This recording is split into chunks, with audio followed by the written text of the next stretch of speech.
Hello everybody, welcome to Snyder's Inc. I'm going to be straight honest. I am taping a bunch of videos because my friend is visiting me from London, Ontario.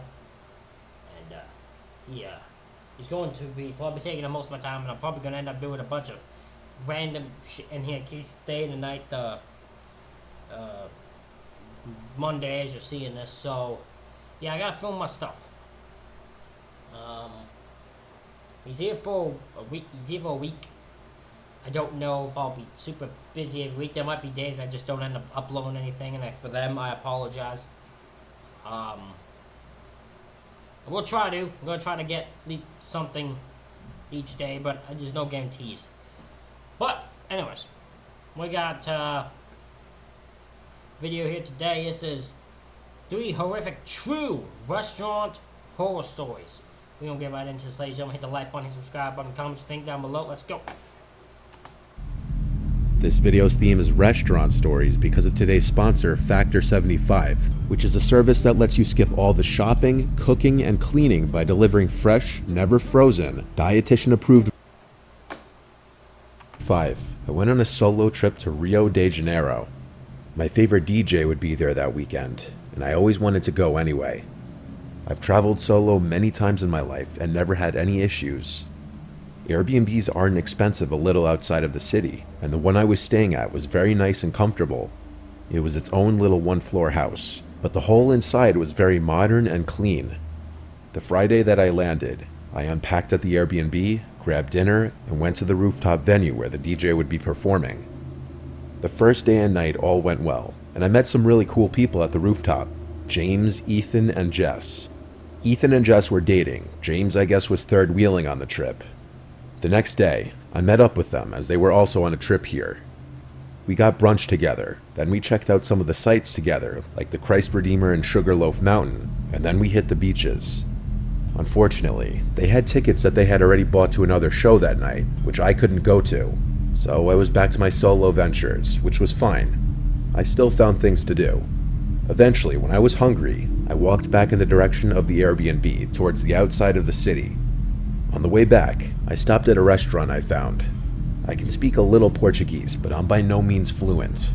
So I tried to keep to places where people seemed to speak English while I was alone.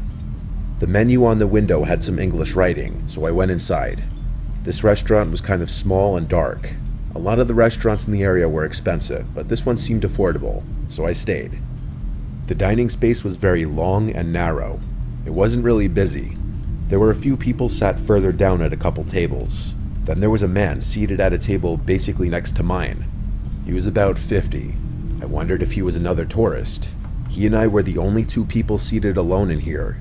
The server came over and initially spoke in Portuguese, and I asked in Portuguese if he speaks English, and he said yes. From there on, I ordered in English. I noticed the man at the other table, looking over, watching as I ordered. It was kind of weird. When the server walked away after taking my order.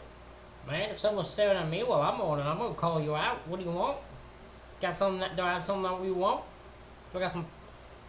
You like what I'm ordering? Order it. I don't care. Just don't freaking stop staring in my stinking direction, boy. The man said in English with a Portuguese accent that my Portuguese sounded good. I said thank you, and he started talking to me in Portuguese, as if giving me a lesson. I think he thought he was coming off as charming, but it was annoying and creepy. I kept looking down at my phone. My man, you're 50 years old. You don't need to be coming off as charming. I don't know how old the person was. They might have said it in the story, but I didn't hear it. But no 50-year-old comes off charming, I can tell you that.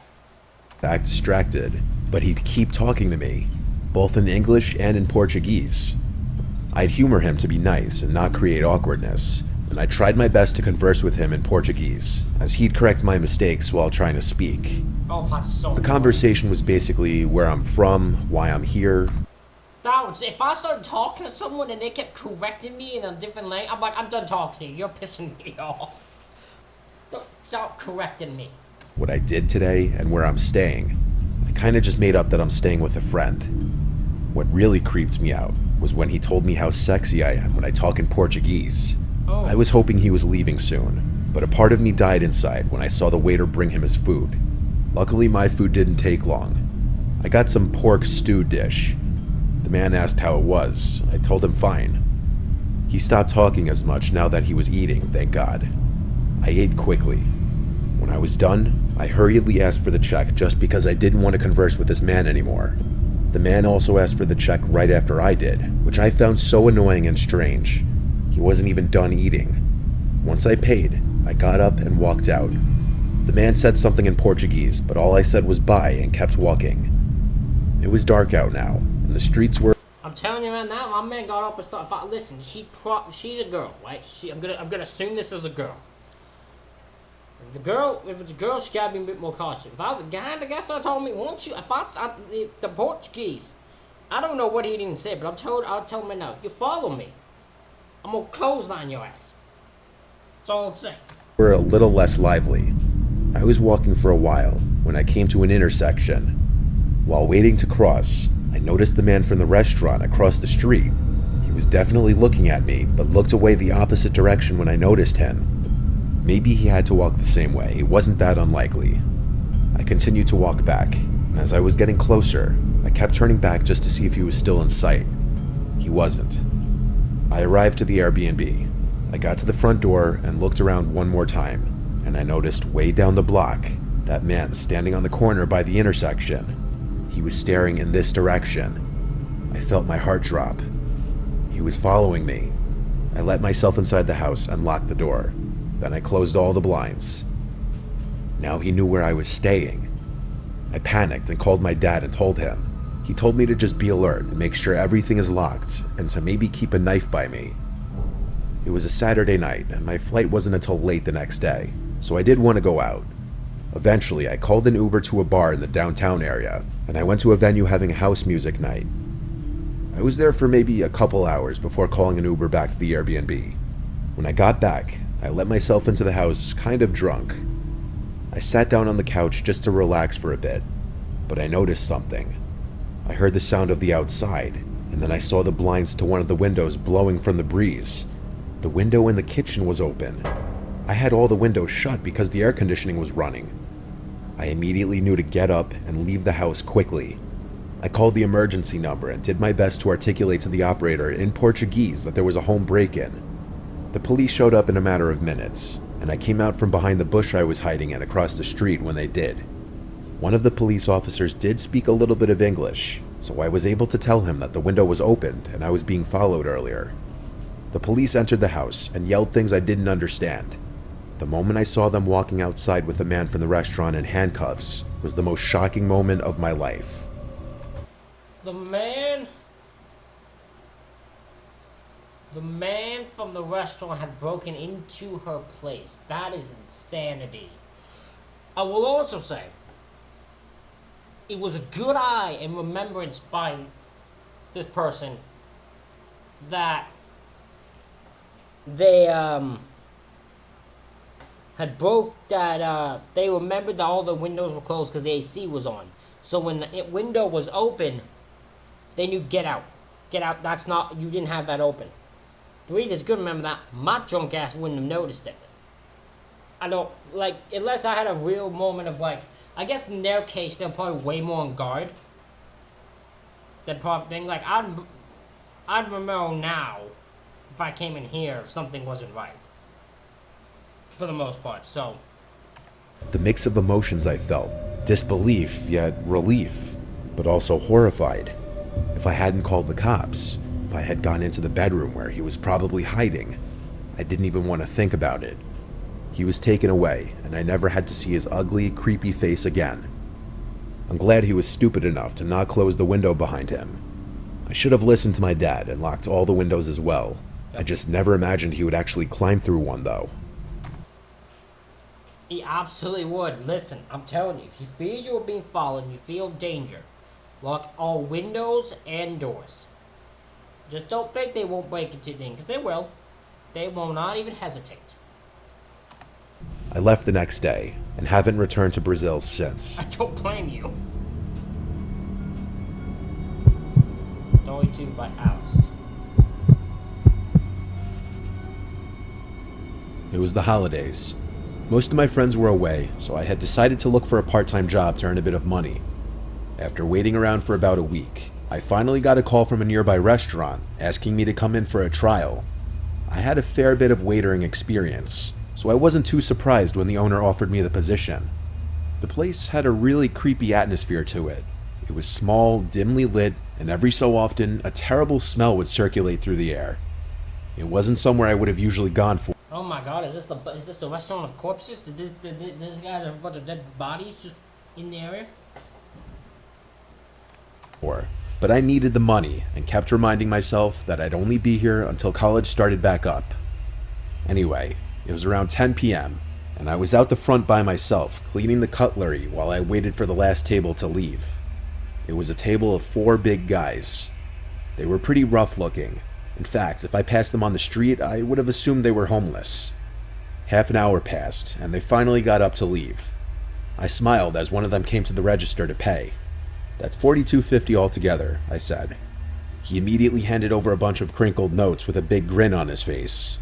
Unfortunately, I had seen this kind of look before, and braced myself for the cheesy pickup line. He said to me, "You doing anything tonight, cutie?" bringing himself closer to the register. "Thank you, have a good night," I replied, trying to make it clear that I was not interested. He laughed and walked out the door, mumbling something under his breath as he went.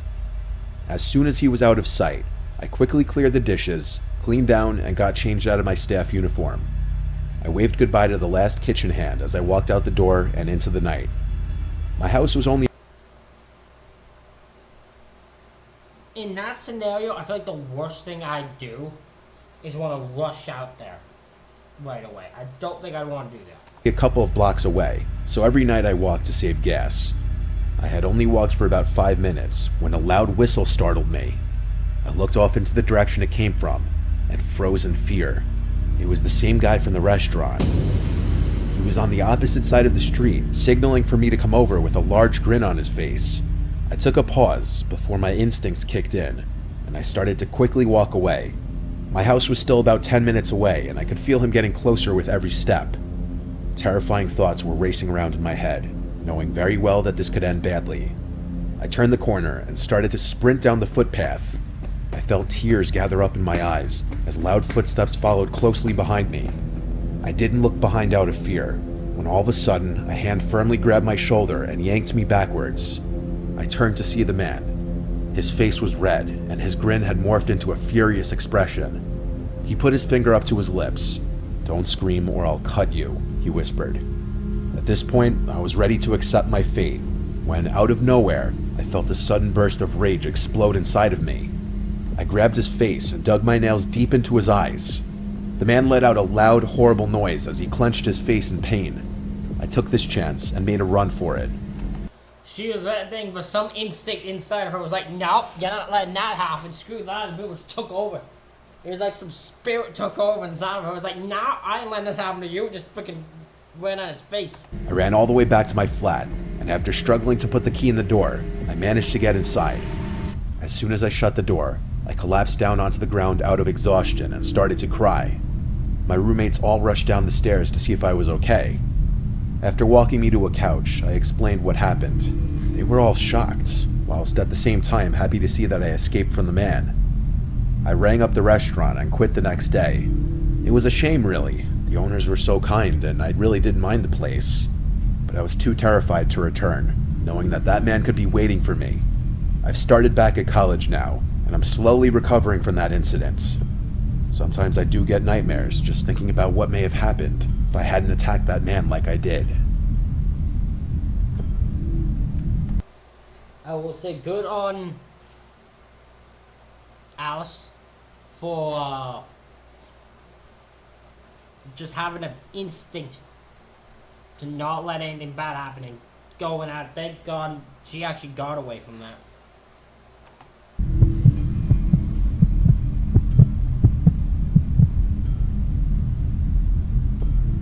I was 19 and strapped for cash, so I temporarily took a second job working as a waitress at a diner. It was open till 3 a.m. on weeknights and 24 hours on the weekends. So I thought I was about to get a job at a restaurant, but they never called me back. So I've just come to the conclusion that they're not interested. It's fine by me. It was whatever. I just needed cash. I needed more cash. But it's fine. They're lost. Weekends, it was always a bunch of drunk kids at night that would come after they left the bars. During the week, most people that came late night were people working overnight shifts or just getting off from work. I would do the overnight shifts twice a week. Anything more than that, I probably would have passed out from a lack of sleep. I'd be the only server past 10 o'clock. I would never, ever be the only doing overnight shift at any restaurant. Because there ain't no restaurant that I want to work in enough that'll make me do it overnight. You better be, if overnight, I would not be doing that for minimum wage. No. O'clock on the weekdays because there wasn't an abundance of customers, especially at the later hours of the night. One night, a larger man came in alone, around like 1 a.m. There was only one other customer in the restaurant at the time, I believe. I seated him. He started talking to me in a flirtatious way right away. It was always the older, unattractive ones that would be the most flirty. I had to deal with it with a smile though, as I basically was working on tips. He ordered a burger and a milkshake. Then he told me his name, Trevor. Trevor would keep staring at me from across the diner as I would be sitting doing things on my phone. He was the only customer left at this point now. He called me by my name over to the table. I went over with a smile, and he asked for the check. He left after paying, and when I went to collect the tip and clean the table, I noticed along with the $5 tip, he left his number and a winking face on the bill. Gross.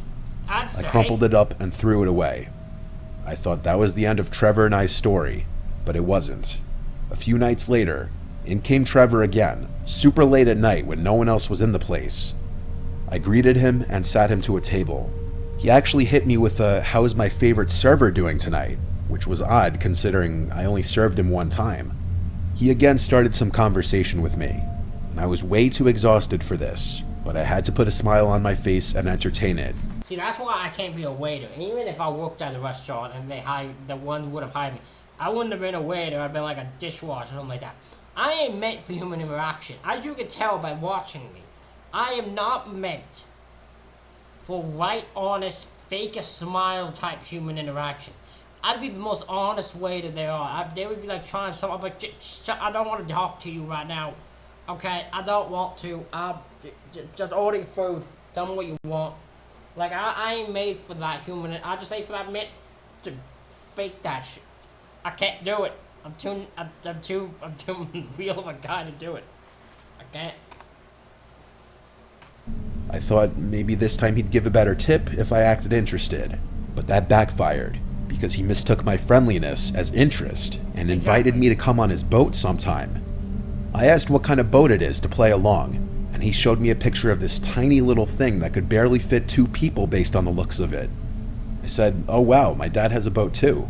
I should have said boyfriend looking back now, but I was trying to get a good tip out of him. He asked for my number, and I told him I'm not allowed to give customers my number. I could get fired. He actually believed this, but after he left, he once again left his number on the bill, this time with a note saying something along the lines of, "I bet you were just shy last time. Don't be shy this time, you can text me. It'll be our little secret," followed by another winking face. He again only tipped $5. You know what, maybe you need to be legit with him. Just tell him, like, listen, if I'm gonna show him an interest in your stupid ass, I gotta get some money out of thing. Listen, I gotta make sure I live day by day, you know what I'm saying? I gotta make sure I get my thing. You're tipping me more than $5 damn. And I don't dare better see no 10. I'm talking about real money on him. This guy was a creep who didn't even tip well. Yes! I hope to not see him again. But this wouldn't be a story if I didn't. He came in the next week on another night I was working. It had to be like 2 a.m., and it seemed like he'd always come in right as the place would become empty. Almost like he was sitting in the parking lot, waiting to come when I wouldn't be serving any tables. This time he came in, and the first thing he said was, "You don't call her right?"